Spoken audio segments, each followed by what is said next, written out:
Hello everyone, my name is Tyler West. I'm the executive chef here at MetLife in Charlotte, and today we're going to be making crab cakes with a remoulade sauce. So the first thing we're going to want to do is go ahead and saute the veggies that are going to be going in the crab cake just to get them a little soft. We've got some celery and red bell pepper diced up here. Go ahead and make sure your pan is hot, a little bit of oil in there. It's always important to make sure you're cooking in a hot pan. Otherwise, you'll just end up braising the vegetables in their own liquid.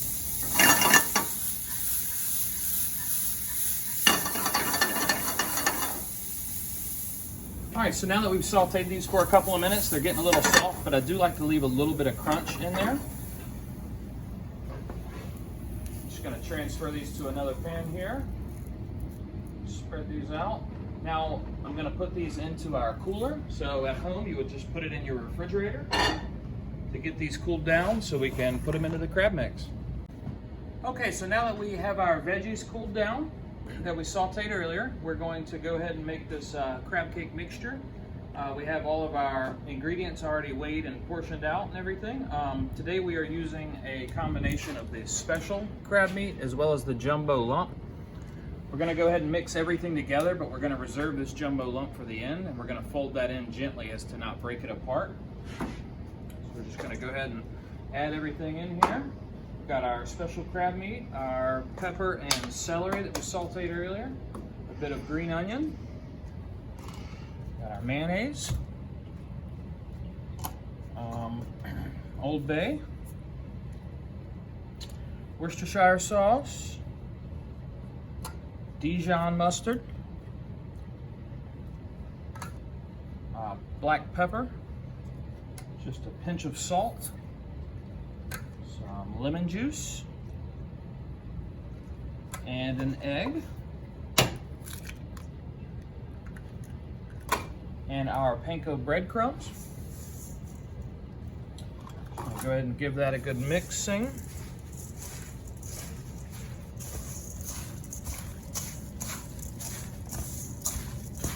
Now these breadcrumbs will take a while to really soak in and get the right consistency. So after we get done making this mix here, we're gonna let it sit in the walk-in for about an hour just to let everything kind of blend together. Now that we have that good and mixed up, we're going to add our jumbo lump meat and just fold that in gently because we do want those nice lumps in our finished product. Don't want to break it all apart and shred it down because then you lose that nice texture of the jumbo lump, which comes from the knuckle.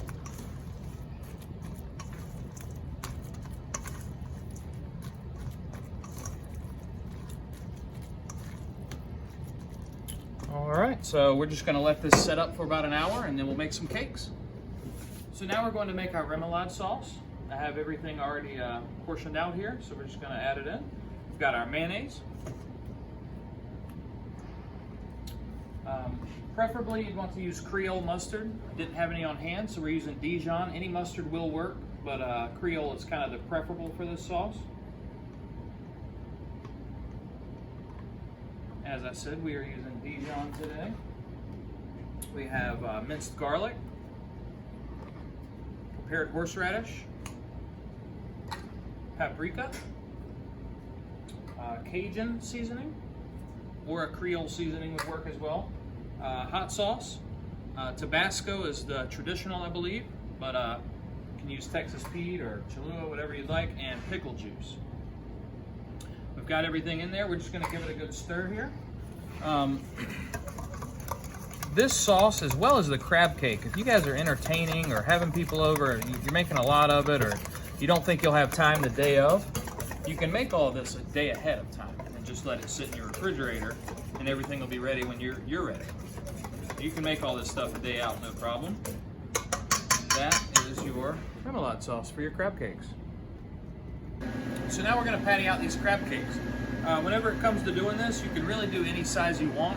If you want to do it as an appetizer, you might make a little bit smaller of a cake. If you're doing it as a dinner entree, maybe a little bit bigger. You basically just get some of the crab meat and start pattying it almost like you would a burger. just get it nice and compacted. And now that it's set up for about an hour, they're really holding together well, and that's what you want. So yeah, once I patty them out, I like to go around with my thumb and kind of press the edge here just to make a nice looking cake. And that's it, guys. So now that we have our crab cakes all patted out, ready to go, I've got my cast iron pan on hot here. You don't necessarily need cast iron, but if you have it, I always try to use it. I love cast iron. It retains the heat really well. So I've got the pan hot, got some oil in it. Now the only thing left to do is pop these cakes right in here. See, I've got it on about a medium setting.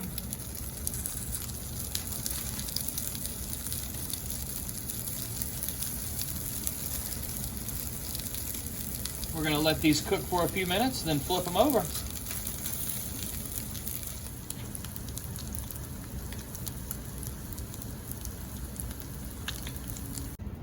So these crab cakes have been searing in the pan for about 3 minutes now, and see how far we've come here. Oh yeah, they're looking good. Just turn those over really, really gently. With all this lump meat in here, they will try to fall apart on you. Try not to put too much filler in this recipe. Just flip these over nice and gently. Let them ride for another 3 or 4 minutes, and we'll be all set to eat some crab cakes.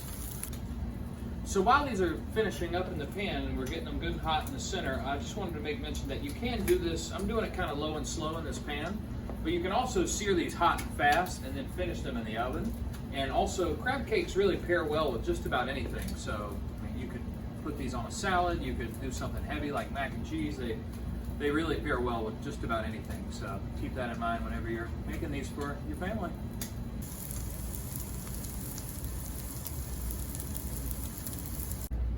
So these are finished up now. We're going to go ahead and plate them. Bring them over here.